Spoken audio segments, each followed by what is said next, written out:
focus at vetting of ministers.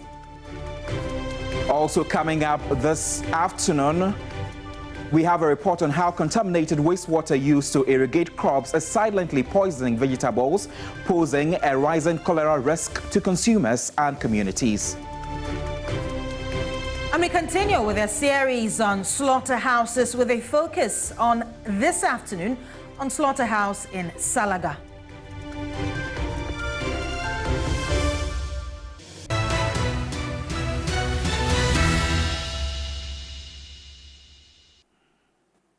And in our first story, Special Representative of the UN Secretary General and head of the United Nations Support Mission in Libya, Hannah Tete, has emphasized the importance of maintaining decorum in Parliament. I was speaking with Johnny Hughes on 3FM Sunrise Morning Show on Friday, February 7. The former foreign minister and MP highlighted the need for respect and thoughtful behavior. Well, I've seen reactions in many parliaments on this continent. Right. So, in as much as I would agree with you that the behavior exhibited over the last couple of days leaves something to be desired, I also have to say that I've seen worse. But that we're not competing in that direction. That's right. Right? We should not be competing in that direction. I think it's important to maintain the decorum that is associated or should be associated with the institution, because that is what makes the institution worthy of respect, both domestically and externally as well. Right. So I hope that all of our elected members of parliament who are called honorable will remember that it's not just a title, it's a description of a desired behavior.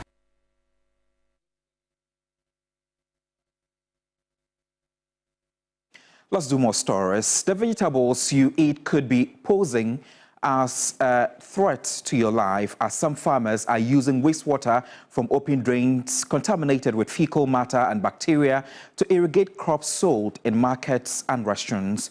With cholera cases rising, the silent threat is closer than you think. I've been looking at the hidden danger that may be sitting on your plate.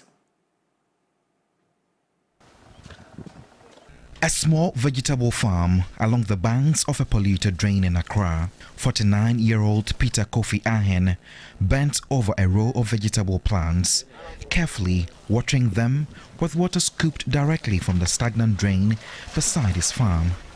Murky, dark and filled with floating debris. He knows the water is dirty, but he says he has no choice. This water flows, so we believe it's clean. I have customers in Medina markets, Accra, and other market centers. For over 2 decades, this has been his way of farming, using wastewater to grow the vegetables that end up in homes, restaurants, and markets across the city. Here, the stench hits you before the sight does. This is not just a drain, it is an open sewer filled with human waste, plastic and all kinds of filth. And yet, just a few steps away, farmers are using the same contaminated water to grow vegetables that end up in the markets and on our plates. This water carries bacteria, fecal matter and even toxic chemicals, making it a breeding ground for deadly diseases like cholera. But for farmers who have no access to clean irrigation sources, this is their only option. You can clearly see that I'm engulfed with filth, human excreta over there, tissue papers being used by people who come here to defecate, and this is just alarming and concerning. The smell here is horrendous. 35-year-old Abdallah Hussein is one of those farmers. His lettuce is just days away from being harvested, yet he still relies on the same contaminated water. But Kofi and Abdallah are not alone. Across Ghana's capital, Accra, and other urban farming communities, vegetable growers depend on wastewater from gutters, drains, and even open sewers. With limited access to clean irrigation sources, they turn to the easiest and cheapest alternative, one that consumers are largely unaware of. To determine just how dangerous this water is, we visited the Water Research Institute's microbiology lab. The research team was ready, and together we headed to the drain to collect samples. Here, some farmers had already connected generators to pump water for irrigation. With the samples collected, it was time for testing. Scientists are about to analyze just how contaminated it really is. After 18 hours, the results were ready. Generally, you see that they are made up of pink and blue colonies. The pink colonies are generally bacteria that are from the environment. But those ones which are blue are indicative of fecal contamination in the water. There's a possibility if the person who discharges feces into the water is a carrier of typhoid, bacteria for typhoid, cholera, or any other gastrointestinal disease, then the water will be contaminated. And its use on vegetables may cause the disease of the person who originally carried that bacteria. We can tentatively say so that the water is dangerous. The water that we have with these farmers, urban farmers, using to irrigate vegetables, yes, majority of them, they are contaminated with fecal matter. Other research that are being conducted have shown that they are contaminated with pathogens at different levels. At Malata Market, one of Accra's busiest food hubs, traders proudly display fresh produce, lettuce, cabbage, spring onions and carrots. Shoppers, unaware of where these vegetables come from, bargain to the best price, picking up bundles that may end up tainted with fecal matter and harmful bacteria. Public health expert Professor Richmond Okai Ayite warns that the consequences of consuming such produce can be severe. Basically, when you eat food that is contaminated with microorganisms, it causes all kinds of GIT conditions. Those are the conditions that are relating to from the mouth to the stomach and all the challenges with conditions like diarrhea and fever, and sometimes it can be deadly. Ghana is already seeing the consequences. The Ghana Health Service reports that cholera cases are rising, with 14 deaths recorded in the central region alone. Hospitals are treating more patients with severe diarrhea and dehydration. Despite the health risks, farmers say they are caught between survival and safety. That one there, like, it's better. Just some people will. The water is better, but the problem is that some houses have connected their wastewater directly to the drain. That water is spoiled here. Regulatory agencies have long struggled to control the practice. While food safety laws exist, enforcement is weak and authorities often turn a blind eye. Experts say the solution lies in providing safe irrigation alternatives and educating farmers about the risks. Some initiatives, like wastewater treatment facilities for agricultural use, have been introduced in small pilot projects, but widespread change remains elusive. For now, the burden falls on consumers to protect themselves. Professor Ayite advises thorough washing and disinfection of vegetables before consumption.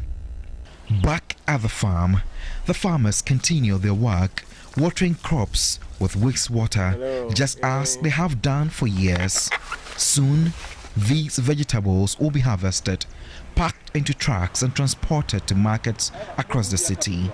For many Ghanaians, the danger is invisible, but it sits right there on their plates. Godwin Asidiba, TV3. It sits right there on your plate, so do make sure that you always wash your vegetables thoroughly before consuming them. But let's have a conversation on this. Alhaji Mumuni Mohammed is the Deputy Country Director for St. Ghana, and he is joining me for a conversation on the back of this. Sir, good afternoon. Welcome to Weekend Central. I presume you've watched the story, and this is some of the practices that farmers, practice in their farms that we do not get to see. And at the moment, we can also clearly tell that cholera is spreading rapidly in the central region, somewhere in Ada East and the western region as well. How dangerous do you think this is to the populace? Looking at St. Ghana also coming up with initiatives such as the epidemic preparedness, hoping that the COVID-19 levy would be disbursed so that in case there's an epidemic like this, we will be able to use those funds to curb, the spread of the disease. And good afternoon to your viewers, and thanks for the opportunity. I think that what we are seeing is a symptom of a country that has not paid so much attention to the issue of epidemic preparedness in terms of how we prepare for routine epidemics. I mean, the issue of cholera, meningitis have become routine. Almost every year it happens. And so what mechanisms and systems are we putting in place as a country? I mean, given the videos or the visuals we saw, it raises the fundamental questions about how our regulatory agencies, providing support to farmers or who are supposed to regulate the activities of these farmers actually doing their job. But I think that if we look at it from the health perspective, it's important to know that as a country, we have put in place some systems and mechanisms to be able to deal with this. We cannot entirely avoid epidemics or these kinds of situations, but we do have control over how we respond. And so, for instance, we do have, or we are supposed to have in every district, the Public Health Emergency Response Team. Up until COVID, in most of our districts, this name was strange, even to the Ghana Health Service staff and the district assembly. I mean, a lot of efforts went on into getting some of the districts to set it up, but the reality is that they are not functional. Where they are functional, they are challenged with the resources to be able to operate. And so the biggest issue with the Ghana Health Service, being able to promote, some of these practices and to make sure that citizens adhere to basic hygiene practices that can help us address these issues, is the fact that the health promotion unit at the Ghana Health Service is not well resourced. And the Public Health Emergency Response Team in our districts are not functional. It is led by the Ghana Health Service with participation from the district assembly. And therefore, as a country, that is why over the years we have been calling that we need to have the Public Health Emergency Fund. Yes, we had to come up with the COVID fund, which was very laudable, but we are no longer dealing with COVID. Why don't we as a country try to see how we can convert the COVID fund into the Public Health Emergency Fund? And this is something that we have been calling for over the years. And until we are able to have dedicated funding for epidemic preparedness, all of these issues will continue to happen every year, and we would lose deaths. We would lose human beings. The reality is that, I mean, these are avoidable deaths. And that's the most painful aspect of it. People shouldn't die in this day and age of cholera. Right. But we still have that happening. It started in Western region up until Central and now in Greater Accra. So it raises the fundamental question about how we're able to respond to some of these, situations as and when it arises. Absolutely. Indeed, it looks scary. But where do you think we are now in terms of conversations with government? Well, so I think that a lot of engagement had happened with the previous government in terms of, getting them to appreciate why the COVID fund should be converted into the Public Health Emergency Fund. We had several engagements with Parliament and tried to make a case why this was important. Before the government exited, that had not been done. And so for us, we think that given that we have a new government, and this thing has come up so early, it just gives a lot more backing to the call that we have been making, that if this government wants to be able to address issues of cholera, meningitis, and other potential epidemics, then we must have the dedicated fund. And we are saying that government doesn't have to do anything new. We just have to work with Parliament to see how we convert the COVID fund into the Public Health Emergency Fund. Yes, yes. Briefly before you go, do you think we are ready as a country in case or should cholera become an outbreak? I mean, given what we are seeing, as I said, it started from one region. We could not curb that. It spread to second. Now we are talking about Greater Accra, which is, our largest hub in terms of the population. And so I wouldn't say we are prepared because we haven't been able to respond swiftly to the situation. Like I said, it's about resourcing the institutions who have the mandate to respond to this to be able to do that effectively. So as it is now, we are not well prepared. And the best way is just for us to make sure that we have dedicated funding, and we have to begin to be more proactive rather than reactive. The current situation, we are being more reactive. As and when it happens, then we try to see what we can do. But the system already makes room for some of these things. And if we're being proactive in terms of education and working with the actors on the ground, we should be able to curb this without it escalating to the other regions. Right, thank you so much for your time. Alhaji Mumuni Mohammed is the Deputy Country Director for Ghana. And Judith, this is just revealing to know that such a thing is happening in the small farms here in the capital. And I'm sure when you buy your lettuce from the market, including cabbage and carrots, sometimes, washing it with vinegar and all of those things can be quite hectic. You just want to put it in water, and you don't know where it is coming from. And I just think that people would get to learn from this, knowing that most of these vegetables are being watered with, water that contains fecal matter. Really dangerous, and cholera is also lurking around. Is salt even enough to just wash? Locally, our parents taught us to wash our vegetables with salt. At this point, I don't think it's even enough. You should add vinegar to it. It's quite expensive, though, but you can do something. Definitely. But, let's stay on health, because unhygienic handling of meat and the poor condition of some slaughterhouses create a conducive environment for zoonosis and other forms of meat contamination. But have you ever wondered where and how your daily meat protein is prepared? Well, my colleague Christopher Mwako visited a slaughterhouse in Salaga and has more in this report.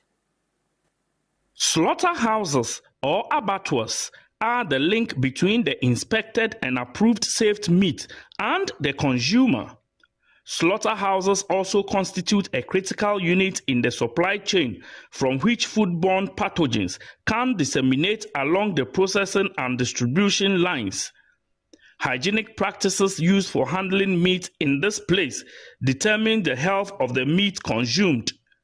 But a visit to the slaughterhouse in Salaga, capital of the East Gonja municipality of the Savannah region, leaves much to be desired. At exactly 5:30 a.m. on Monday, February 3, the butchers were already at the slaughterhouse waiting for the arrival of the cows to be slaughtered. Finally, the tricycle carrying the first cow arrived. In few minutes and without any veterinary inspection of the cow, the animal was killed and skinned ready for the market. However, the hygienic state of the slaughterhouse leaves much to be desired. Dirty environment, peeling floor, and a dilapidated structure characterized the slaughterhouse. Obviously, one thing was certain: the contamination of the meat being prepared for consumption. This is the place that we work. We are many here. More than 100 people work here. This is the place that we find our daily bread. We even spend here. No water. The environment is not good. Even the roofing is no more here. We are here working always. When you see our environment, as you can see, all of the workers are here. Sometimes it's quimpy that we're supposed to go and fetch water and bring it here for us to work here small. Though the situation is undesirable for the butchers, they have little to do. As you can see, look at the gutter. Here, no water for us to even work inside. Here, we those working here, we are those who fetch water to bring it here. Now the water is no more. The pipe is not flowing. The roof is not there. The environment is very, very, very dirty. We can't even complain. Now, people have been complaining that any sickness comes from them is from the animals. It's here that we do the work. Once the environment is very dirty, when we work, we carry sickness from this place to them. Okay, Salga last person. The whole abattoir, Salga last. Okwatama, no sanity, Bimbala, sanity, Yaji, sanity. We have Salga. If you saw the dilapidated state of the slaughterhouse is a cause of worry to consumers.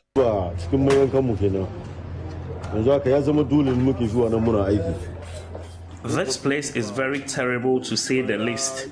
Our complaints to the veterinary service and the assembly has yielded no positive results, but we have no option.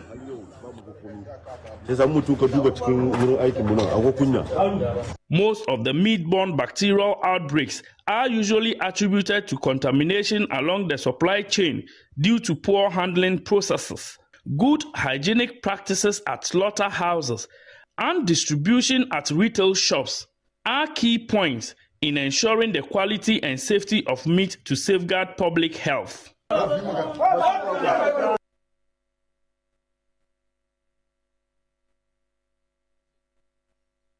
Criticized the community mining initiative of the New Patriotic Party government as ineffective in combating illegal mining and contributing to the ongoing struggles with the menace. Whilst calling for collaboration from the traditional leaders, he says his vision is to establish cooperatives and ensure that all miners operate within the law and adhere to environmentally sustainable practices. Rama Smith has more. The Minister for Lands and Natural Resources, Emmanuel Amakofi-Boa, believes a collaborative strategy with traditional leaders leading the fight is the surest bet to win the fight against illegal mining. He emphasized that the fight against illegal mining will be impartial, focusing solely on ensuring that all miners comply with the laws and regulations regardless of their party affiliation. The President has been very consistent in his resolve against galamsey and does not intend to shield anybody. This fight against galamsey is a national crusade. And let me say it again. It is not going to be a campaign to remove MPP and bring NDC. It is illegal, period. It is destroying our water bodies.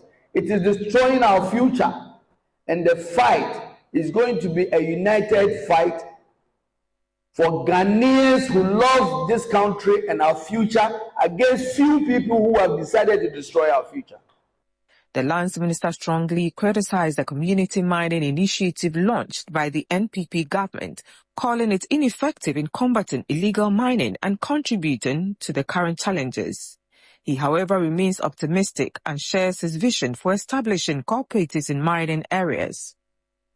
We intend to establish the artisanal small-scale mining cooperatives for community members interested in artisanal small-scale mining. We will facilitate the setting up of mining equipment pools in each of these small-scale mining areas, well organized with the support of experts, geologists, and experts who understand what it takes to protect our environment, our water bodies, and our forests as part of this process.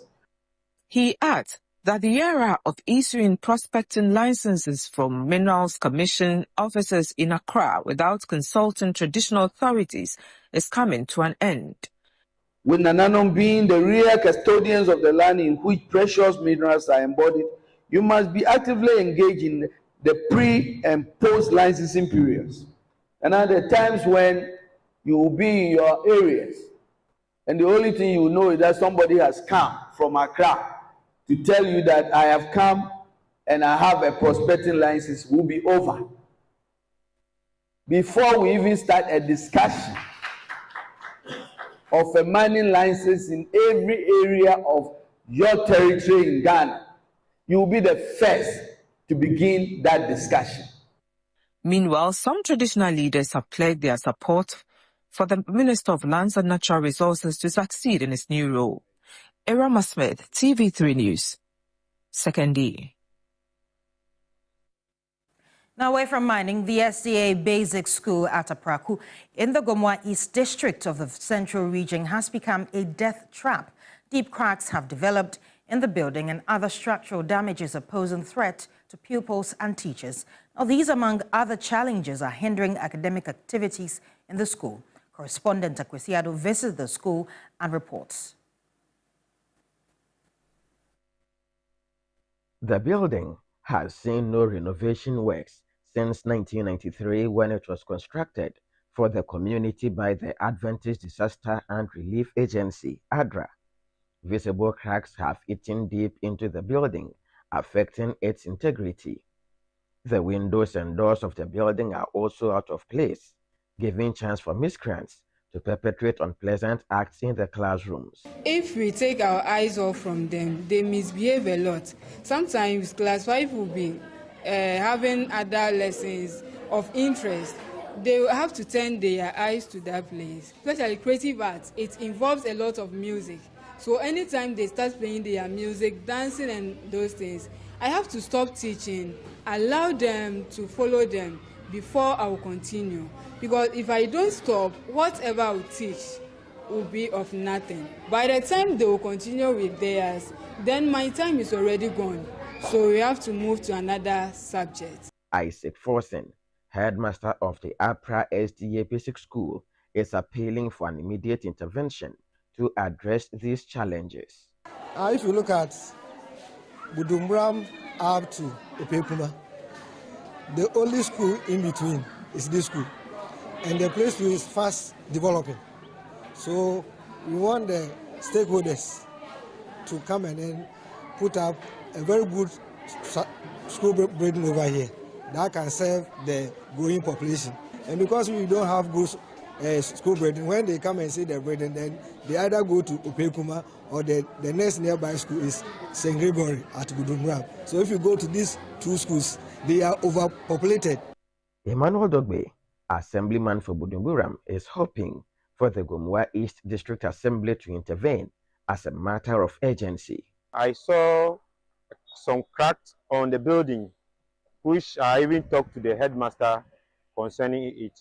It's something that we need to solve. So I told him I will find a time, come so that we draft a letter, so that I will present the letter to the authorities in the district assembly, so that with immediate effect, they can come and rectify those cracks. The Ghana National Association of Teachers, NAT, has called on the Minister of Education, Haruna Idrisu, to ensure that the 20% deprived area allowance, as announced by the President, is captured and implemented next month.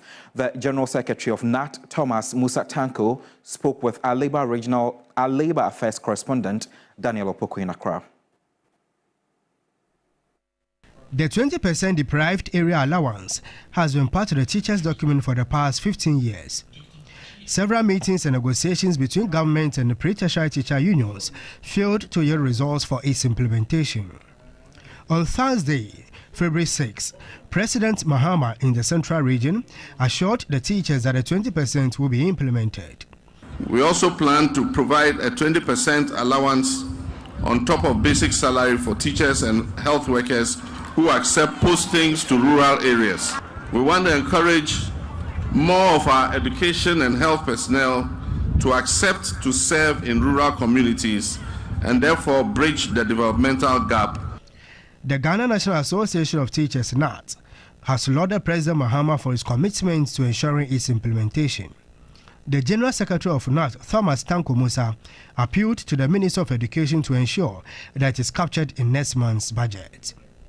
So to the extent that the President has made a promise and has gone ahead to direct that the 20% to be paid, it is a good call, and is to ensure that our brothers and sisters in those communities get the basic necessities of life to enable their sons and daughters to break the poverty cycle in those areas. And so we are hoping that once His Excellency has spoken, the next month budget that will be read, we want to see it inside. Thomas Tanko Musa also urged the President to swiftly address the issue of upgrading deputy directors of education to directors on the single spine salary structure.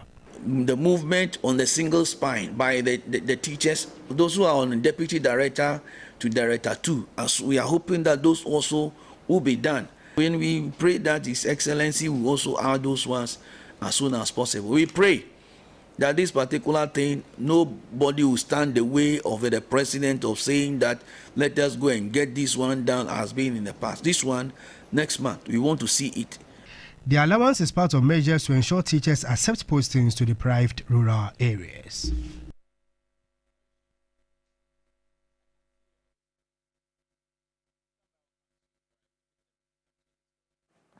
You're still watching Weekend Central here on TV3. My name is Godwin Asideba. And I am Judith Brown. Go for a short break. We're back with more news. Stay with us.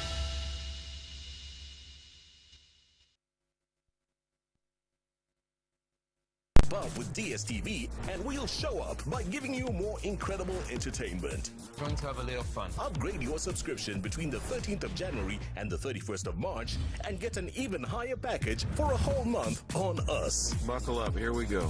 There's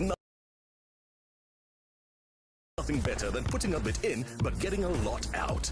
Time to boost some office morale. Incredible. You want to build the future, you gotta know what you want. Step up and we'll show up on your home of entertainment.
a program aimed at rebuilding water in Europe.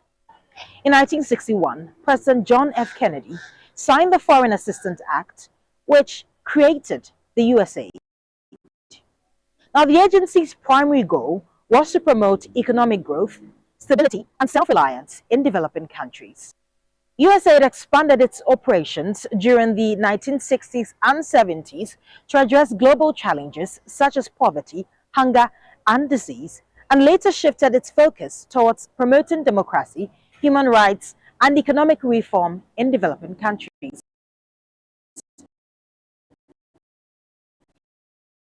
In recent years, USAID has continued to evolve in response to emerging global challenges, including climate change, pandemics, and conflict. And so, how exactly will the USAID funding freeze affect Ghana? Well, although Ghana is more economically stable compared to other African nations, this decision could significantly slow down development progress, hurt vulnerable populations, and increase economic hardships. With the country receiving approximately $150 million annually, the halt of USAID operations in Ghana is expected to have far-reaching consequences affecting various sectors, including health, education, food security, economic growth, and governance. The USAID has been instrumental in supporting Ghana's healthcare system, particularly in malaria prevention, maternal health, family planning, and disease control, with allocations of over $700 million. The aid freeze may lead to disruptions in areas resulting in higher infection rates, deaths, and unintended pregnancies. In fact, the Ghana Health Service has already notified directors of the 3 regions in the north of the direct impact the suspension will have on the supply chain and health commodity availability in these areas. When it comes to antiretroviral medication, the Global Fund basically pays for all the antiretroviral medications. But then we are still concerned because the U.S. government is a major contributor to the Global Fund. So if the current situation continues, then it stands to reason that in the not too distant future, we are going to be hit heavily when it comes to antiretroviral medication.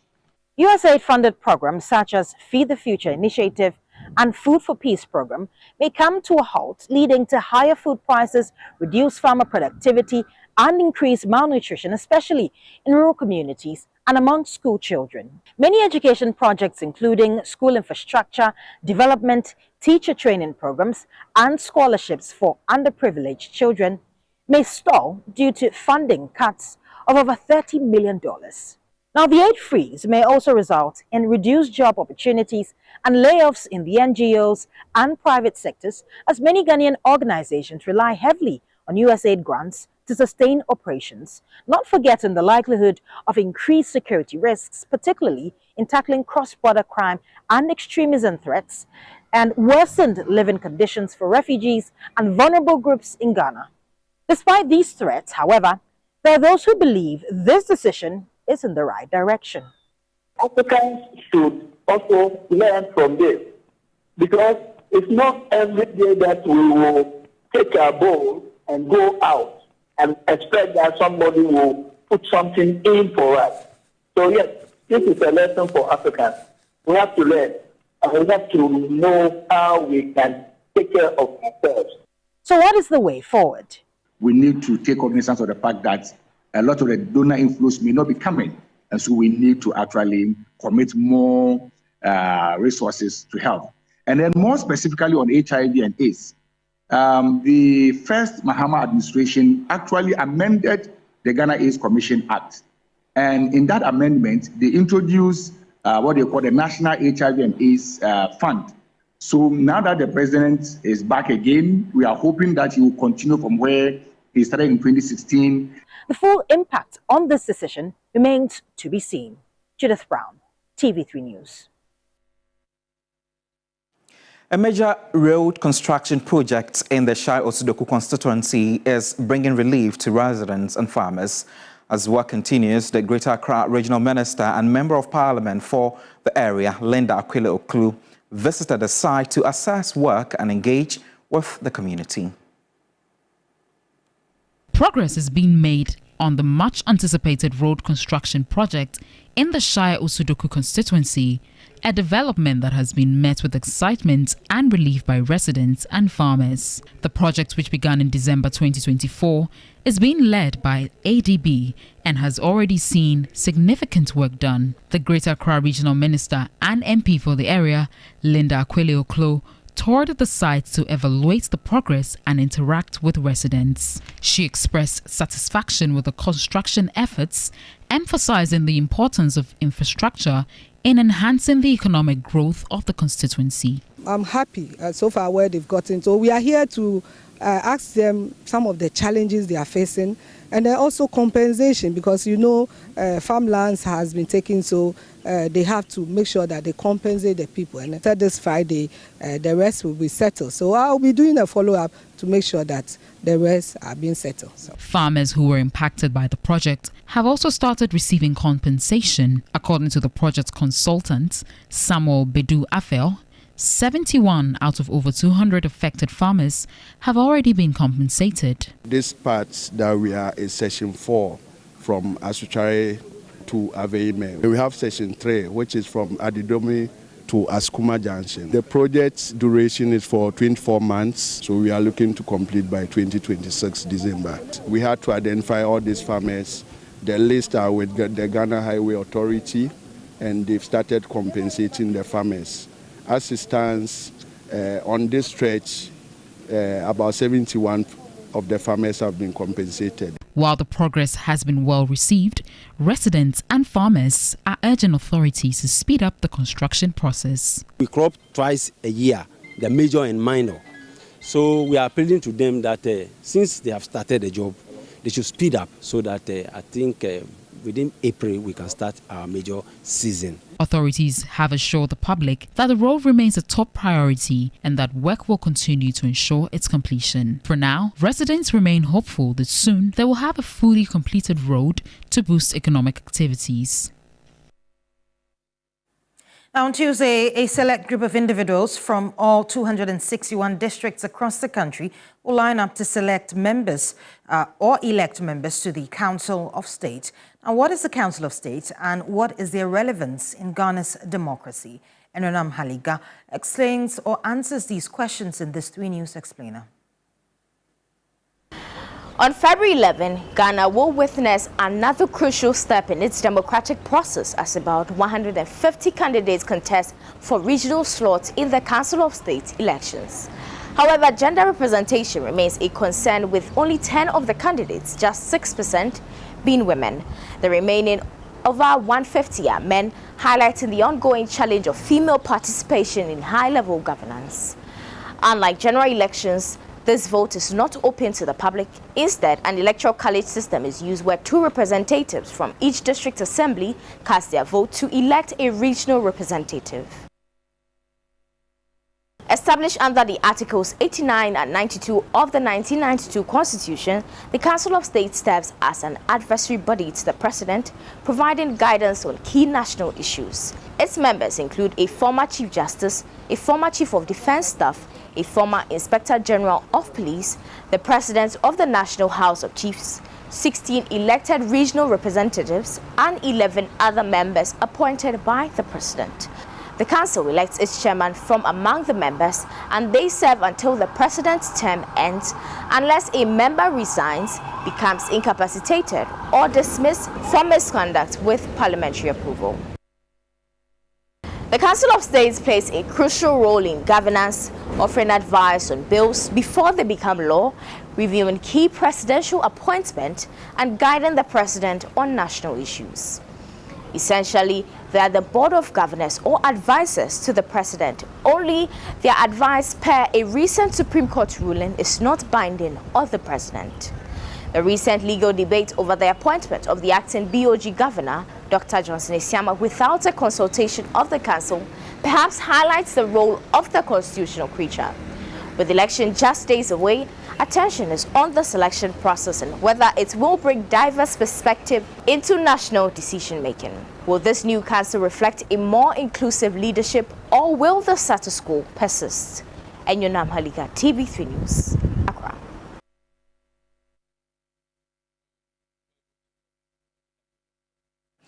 The Public Utilities Regulatory Commission, PURC, has announced that Ghana Water Company Limited, has completed repairs on the pump at the Peve headworks. In a statement issued on February 8, 2025, the PURC indicated that due to dried pipelines, it would take an advantage of 5 to 6 hours for consumers to start receiving water. Water production resumed at approximately 6:52 p.m. on Saturday, February 8, 2025.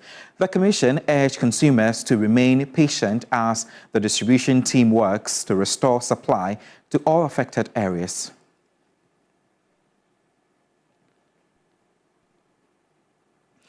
On that water crisis note, we go for another break. We'll be back shortly. Please don't go anywhere.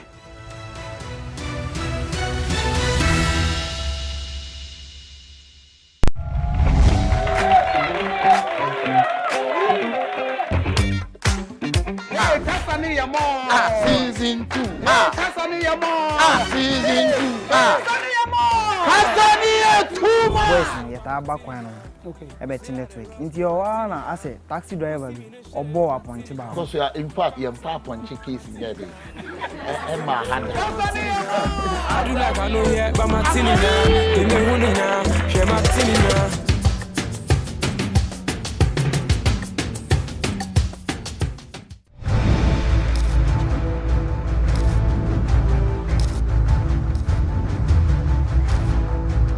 This is Hot Issues, your passport to the most compelling conversations of our time. We go one-on-one with the movers and shakers, the thought leaders, and the game changers. We ask the questions that matter, and we don't back down. Tonight on Hot Issues, I sit with the man at the Center of Corruption Investigations. Join me on Hot Issues here on TV3. Hot Issues shows Sundays at 2 p.m. on TV3. TV3, first in news.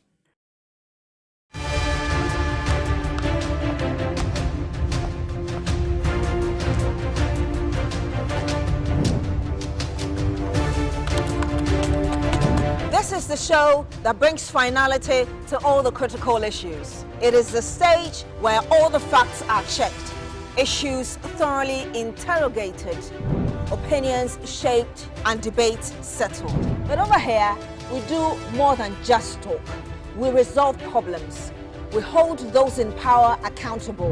We address all the key happenings in society, from politics to health to education to everything you deem important. And we will center the voice of the ordinary Ghanaian. This is the show that sets the agenda. Agenda now shows on Tuesdays at 9 p.m. on TV3. TV3, first in news.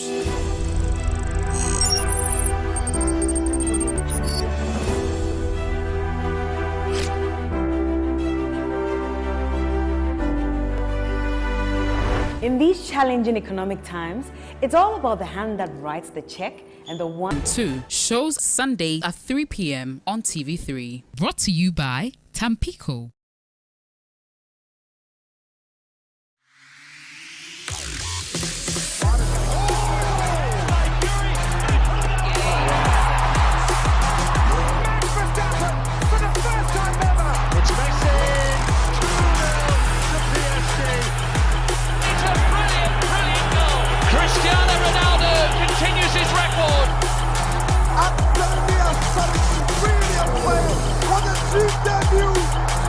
Ghana coming out again, the same squad. For the ball, he's got it! Throw it down, King! Sports Station now shows on Mondays at 9 p.m. on TV3.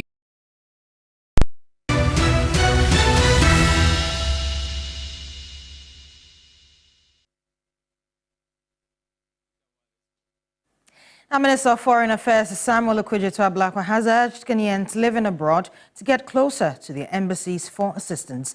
Now, speaking on the key points, the Foreign Minister revealed that 156 Ghanaians face imminent deportation from the United States. The Minister of Foreign Affairs, Samuel Okudzeto-Ablakwa, said that it is only when the embassies know where Ghanaians are located that they can offer assistance if needed. On the crackdown by Donald Trump against illegal immigrants in the United States, the minister disclosed that 156 Ghanaians are facing imminent deportation from the U.S. From the files at the Ministry of Foreign Affairs, the briefing that we have received, the formal communication from Washington to our missions, both in Washington and New York, confirm that immediately those who have been targeted for deportation are around 156. There have been very high figures flying all over the place, with some even claiming that probably Ghanaians top the list. I've seen a figure of 6,200 and all of that. That's a figure that was put out a number of years ago. The foreign missions in the USA have been tasked specifically to assist with travel certificates to be deported. We are looking at about 156. Samuel Okudzeto-Ablakwa stated that Ghanaians will see new paradigms in terms of consular assistance. The Minister for Foreign Affairs also hinted at a major review of Ghana's diplomatic passport system to curb abuse and enhance the country's international reputation. He expressed concern over how diplomatic passports are currently issued. When security is enhanced and those who qualify are those who have the passports, it helps all of us. The way we are treated, right from embassy applications to when you are traveling, when you arrive at the airports and all of that, it improves, and it will be for our collective well-being. So what we will do is to make sure that we streamline. There's been just an abuse, people who really have no business. We'll certainly have to take a second look at that list, and review it and streamline with a view to making sure that our diplomatic passports are not just, available, because there are so many diplomatic courtesies extended to holders of diplomatic passports. But when your diplomatic passport, because other countries don't do that, where it's just, so easily available. Samuel Okudzeto-Ablakwa assured Ghanaians that a review would be conducted to ensure that only those who truly qualify receive diplomatic passports. On the issue of unclaimed passports, the minister said the ministry will introduce a courier system to address the blockage. Will you believe if I tell you that there are over 75,000 passports that have not been collected at the passport office? Why should people have to go back? So you travel the stress to go take your biometrics again when you already have your biometrics in the system with government. Then you have to go back for your passport. We want a system where you can apply and have your passport delivered to you, the address that you provide, either your home or your office, so that you don't have to be doing all of this back and forth. It has to stop. He also spoke about plans to make it easier for Ghanaians to acquire their passports. Under the 24-hour economic concept, I want us for the first time to have the passport office operate 24 hours. And that will be the first step towards even the general, 24-hour operation of our missions. Yeah, so they're processing, because somebody has to be at the other end, receiving your applications, and then doing the printouts of the booklets and making sure that courier service is delivering that to you. So all of those operations should be done 24 hours, and it will expedite, the delivery time, so that you can apply for a passport and get it within a week. If it's an emergency situation, probably medical grounds, or some student who has to meet a deadline, has a scholarship and has to meet a deadline, it should be possible even within 3 days, to receive your passport. In an effort to scale up the Shea industry in Ghana and eradicate poverty among rural communities, Shea butter producers have been trained in modernizing their production processes. Correspondent Ibrahim Wangara has been looking into the story. Shea butter production is a key income source for many rural households in northern Ghana, but traditional methods have limited the product quality and market potential. Despite this, Ghana is one of the world's largest producers of shea products, exporting significant quantities of shea butter and nuts. In 2022, Ghana exported nearly 39,000 tons of shea butter, making it the fourth largest global producer. To improve production, women in the Sisala West District in the Upper West region have received training to enhance product quality for both local and international markets. There are two main components in the butter, the stearins and the oleins. The stearins at room temperature, they are solid. So they make the butter solid at room temperature. So we separate the stearins, and what we have left is the olein. The olein at room temperature is liquid.